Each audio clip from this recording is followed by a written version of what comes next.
தம்பி இன்னைக்கு சாலை வழி பாதுகாப்பை பத்தி பாட போறோம்.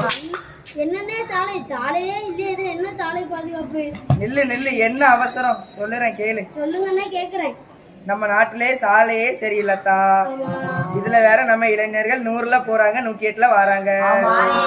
இதெல்லாம் நம்ம நாட்டுல நடக்குது தம்பி. ரோட்ல நடக்கும் போது இடது பக்கமா நடக்கணும் தம்பி.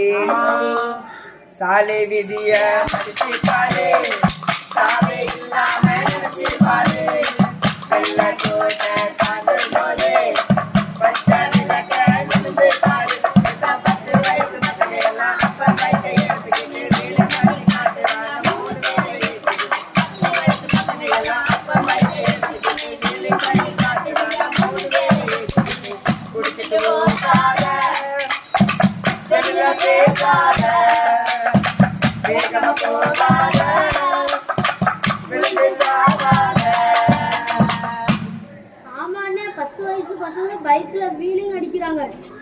ஆமா தம்பி, இது மட்டும் இல்ல தம்பி, இன்னியும் நிறைய சாலை பாதுகாப்பு இருக்கு தம்பி. சொல்லுங்கண்ணே, அப்ப நானும் கேக்குறேன். குடிச்சிட்டு வண்டி ஓட்டக்கூடாது தம்பி. செல்போன்ல பேசக்கூடாது. நடு ரோட்ல லைசன்ஸ் இல்லாம வண்டி ஓட்டக்கூடாது தம்பி. ஆமாண்ணே, நிறைய பேர் லைசன்ஸ் இல்லாம போறாங்க.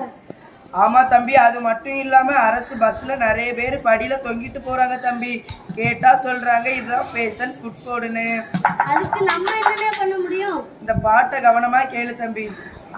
வளைவில முந்தாதீங்க, வாழ்க்கைய தொலைக்காதீங்க.